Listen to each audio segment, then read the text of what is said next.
Pour ajouter un produit au panier, il suffit de cliquer dessus. Par exemple, FIFA 2020, on clique et à droite, on visualise qu'il est ajouté au panier. On peut le vérifier en allant sur Mon ticket, le voilà. Alors revenons au catalogue en cliquant sur le bouton à gauche. On va ajouter un autre produit en cliquant dessus, Far Cry par exemple. On peut également ajouter plusieurs produits d'un coup en faisant un clic long. Sur le stabilo ici, clic long, quantité souhaitée, j'ajoute par exemple 10 exemplaires. Et effectivement, dans mon panier, je vais retrouver les 10 stabilos.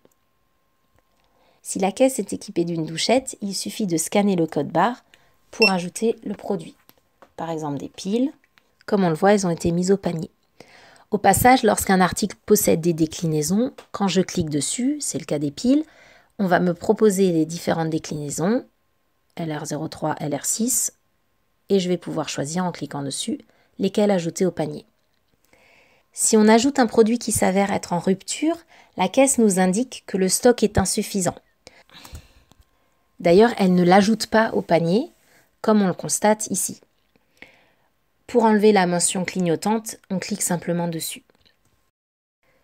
Donc voilà mon ticket. On peut supprimer un produit en cliquant simplement sur l'icône poubelle. On peut aussi modifier directement les quantités, soit en faisant un clic long dessus, voilà, et on indique directement la quantité qu'on veut, soit en utilisant les curseurs à gauche ou à droite, selon qu'on veut diminuer ou augmenter la quantité.